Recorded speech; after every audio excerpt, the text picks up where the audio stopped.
Good morning dear student. आज हम बड़ा ही इम्पोर्टेंट जो लास्ट टॉपिक है इस जो अपने इक्वेशंस को सॉल्व करने का उसको हम करने जा रहे हैं। हमने न्यूटन रैप्सन मेथड कर लिया, जनरलाइज मेथड भी कर लिया। अब जो इसका लास्ट पॉइंट आता है कि नॉन लीनियर इक्वेशंस को सॉल्व करना है।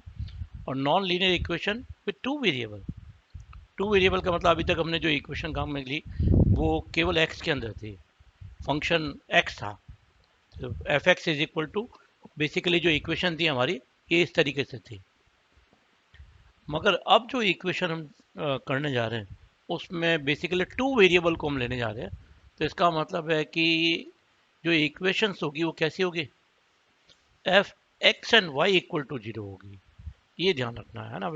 तो थोड़ा टफर है कंपेरेटिवली, मगर जो बेसिक कंसेप्ट है वो वही रहेगा जो पहले हमने अपनी मेथड्स में डिराइव करा है।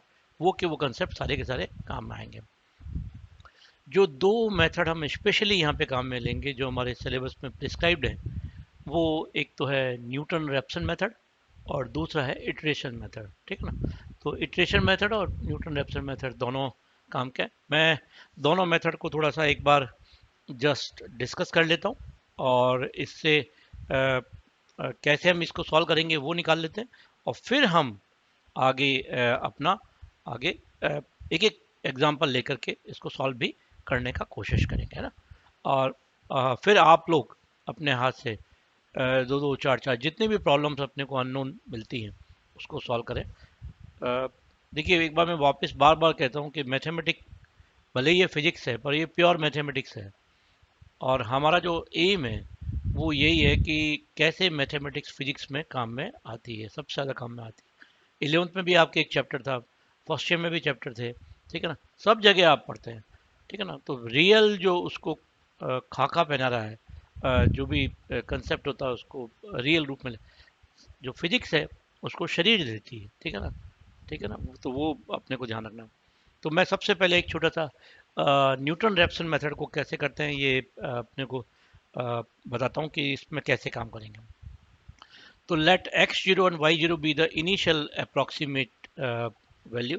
और उसको निकालने का वही तरीका है जो अपन एक रफ कैलकुलेशन से करते हैं कि भाई कब एक्स कब वैल्यू जो है पॉजिटिव आ जाती है, कब निगेटिव आ जाती है ना। या ग्राफिकल मेथड से भी कर सकते हैं हम एक रफ एस्टिमेट कि एक्स और वाई की हम रफ वैल्यू निकाल लेते हैं। तो let X zero and Y zero be the first या इनिशियल कह सकते हैं कि अप्रोक्सीमेट वैल्यू है ऑफ द सिस्टम में। रूट है कौन सी इक्वेशन का, इस इक्वेशन का। तो हमारे पास जो भी इक्वेशन है वो ये इक्वेशन है। ठीक है ना। ये दो वाले, और ये इसके इनिशियल फंक्शन की वैल्यू है जिससे हम हमारा काम शुरुआत करेंगे। ठीक है ना। लेट जब भी हमारे पास पहले होता था तो हम इसमें एक्स, केवल एक वेरिएबल होता था, एक्स जीरो होता था। तो एक्स जीरो प्लस एच करते थे। अब हमें यहाँ पे भी ऐड करना पड़ेगा और यहाँ पे भी ऐड करना पड़ेगा।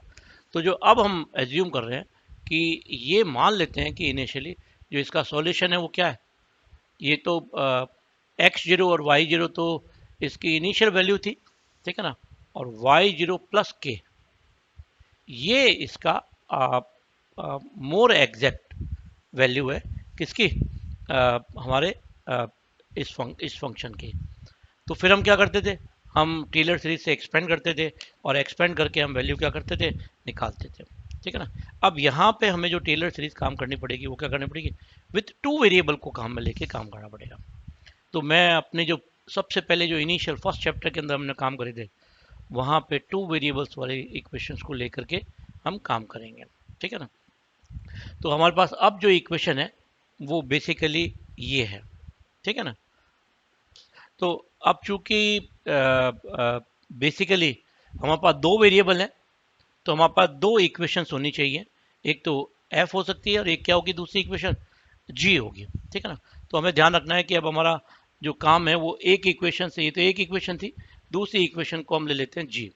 क्योंकि जितने वेरिएबल्स होते हैं उतनी इक्वेशन सॉल्व करने के लिए जरूरी होती है। तो एक जो पहली इक्वेशन तो ये है, और इसी में मैं एक काम कर देता हूँ, जो दूसरी इक्वेशन यहाँ पे लिख देता हूँ एक बार, जी एक्स वाई इक्वल टू 0, ये मोर करेक्ट हो जाएगा। ठीक है ना, तो हमारे पास जो दो इक्वेशन है वो ये हो गई। ठीक है, तो हमने जब पहली अप्रोक्सीमेशन रखा तो x0 y0 रखा, अब हम रख रहे हैं h और ये k, तो ये की वैल्यू कहाँ रखें हम, यहाँ पे भी सब्सटीट्यूट करें, तो हमारे पास क्या आ जाएगा, g x0 प्लस h और y0 plus k equal to 0।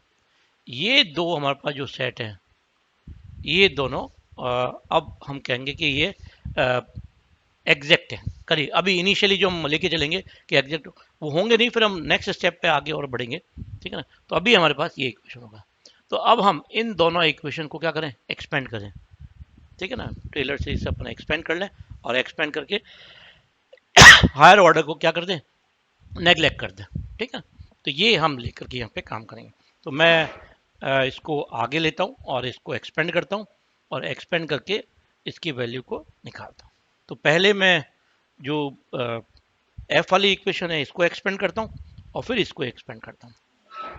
तो हम जानते हैं इसकी वैल्यू क्या आ जाएगी, f0। ठीक है ना, प्लस फर्स्ट ऑर्डर डेरिवेटिव है, पर चूंकि यहाँ पर दो फंक्शन का है इसलिए हमें दोनों के साथ में डिफ्रेंशिएशन करना पड़ेगा। ठीक है ना, plus h delta f upon delta x0।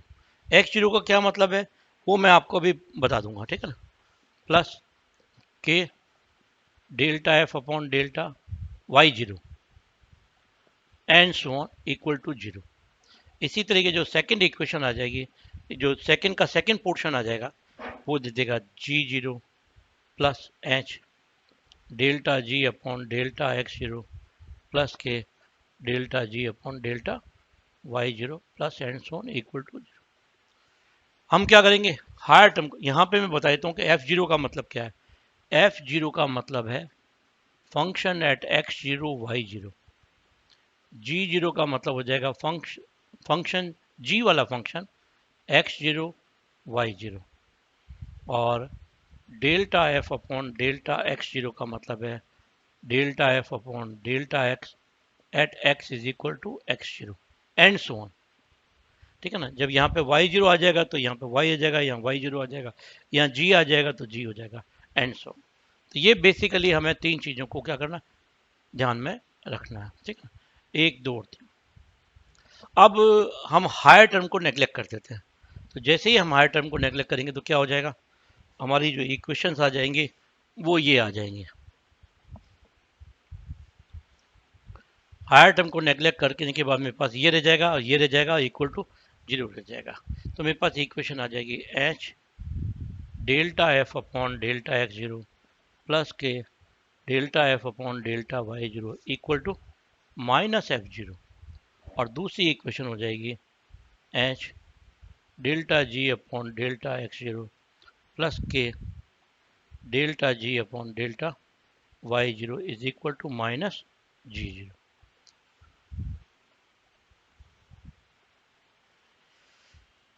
ये हमारे पास इक्वेशन नंबर 3 आ गई। ठीक है ना, 3 की जगह अपन 3 इसको ले लें एक बार और इसको 4 नंबर दे दें, थोड़ा बेटर हो जाएगा।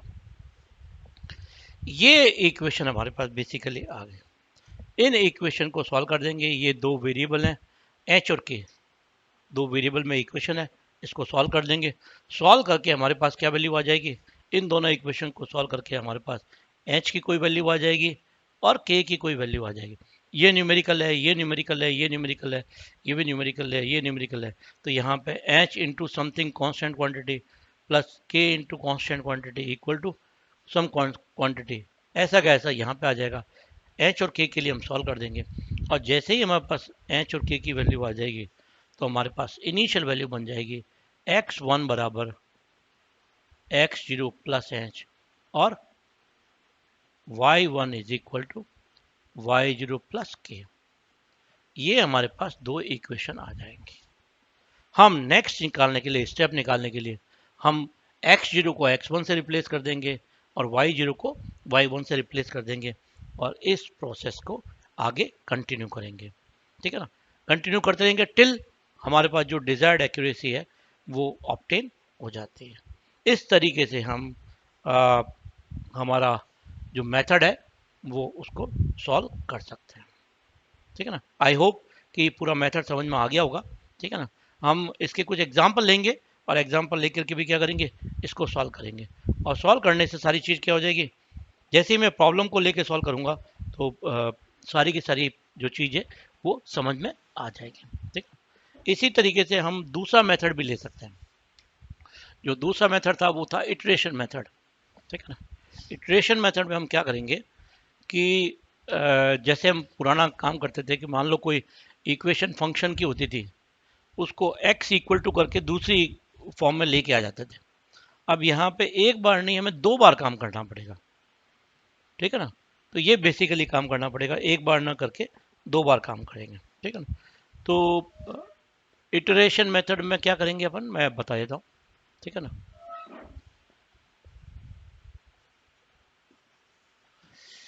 देखिए हमारे पास इक्वेशन तो वही है, कौन सी, f x y equal to 0 और g x y equal to 0। ये इक्वेशन नंबर 1 हमारे को दी हुई है, हमें सॉल्यूशन निकालना है। ठीक है ना। तो हम क्या करते हैं कि इन इक्वेशन को और इन इक्वेशन को मॉडिफाई करते हैं। कैसे मॉडिफाई करते हैं, इस तरीके से मॉडिफाई करते हैं कि हमारे पास x equal to function X Y बन जाए, और दूसरी जो इक्वेशन है वो हमारे को दे दे जी एक्स और वाई। ये हमारे पास बेसिकली इस फॉर्म के अंदर हम लेके आने का प्रयास करेंगे। तो हमारे पास जितनी भी प्रॉब्लम्स होंगी, इन इक्वेशंस को x इक्वल टू नए फंक्शन, ये फंक्शन x और y का हो सकता है, उसमें लेके आने का काम करेंगे, और इसी तरीके से इसको y इक्वल टू लेके आने का काम करेंगे। और फिर यहाँ पर इनिशियली हम वही उसी से स्टार्ट करेंगे, x0 y0 की वैल्यू से स्टार्ट करेंगे और आगे चलते जाएंगे। ठीक है। अब हमें जो पहले हमें ध्यान होता था कि जो फर्स्ट डेरिवेटिव होता था, जो यहाँ पे वहाँ जो अपने पास x इज इक्वल टू, वहाँ हम फाई लेकर के हमने काम करा था, और फाई का जो डिफ्रेंशिएशन था वो वैल्यू लेस देन 1 होनी चाहिए थी। उसकी जगह अब हमारे पास जो कंडीशन बन जाएगी कन्वर्जेंस के लिए कंडीशन, वो ये बनेगी delta F upon delta x plus delta जी अपॉन डेल्टा एक्स। इन दोनों का जो मॉड है वो शुड बी लेस देन 1 होना चाहिए। ये हमें हमेशा ध्यान रखना है। अगर ये कंडीशन नहीं है तो कन्वर्जेंस के नहीं होगी। हमारे पास पहले एक ही टर्म आती थी, ठीक है ना, अब यहाँ पे कितनी आएंगी, 2 टर्म आएंगे। ठीक है ना। इसी तरीके से हमारे पास हो जाएगा delta F upon delta Y plus delta जी अपॉन डेल्टा वाई का जो मॉड है वो भी लेस देन 1। तो जो नेसेसरी और जो सफिशिएंट कंडीशन जो हमारे पास होगी वो ये होगी delta F upon delta x plus delta ji upon delta X should be less than 1। ठीक है ना। और दूसरा कौन सा है, delta F upon delta Y plus delta ji upon delta Y should be less than 1।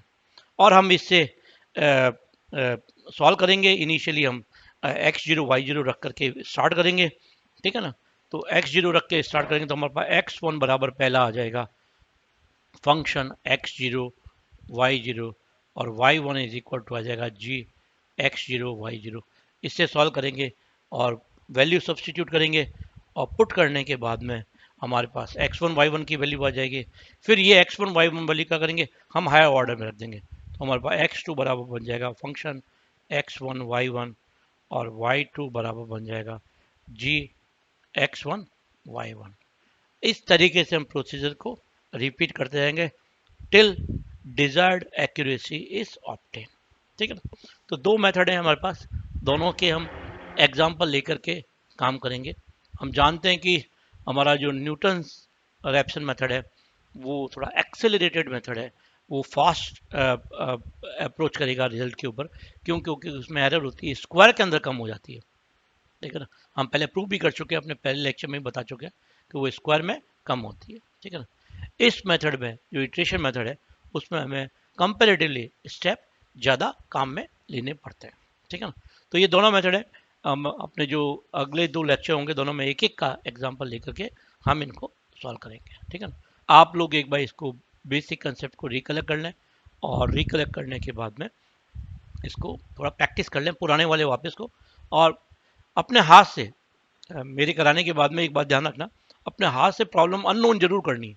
जब तक आप हाथ से अपनी प्रॉब्लम नहीं सॉल्व नहीं करेंगे तब तक चीज़ें समझ में नहीं आएगी।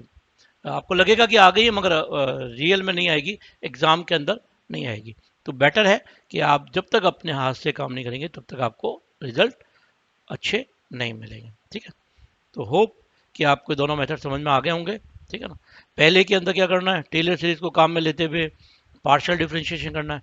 तो हमने जो पहले चैप्टर में सारी चीज़ें करी थी, ठीक है ना, कि भाई Taylor series, one variable, two variable, तो अपने को लगता था कि भाई ये चीज़ें कैसे काम आएगी, तो यूं ही कर रहे हैं।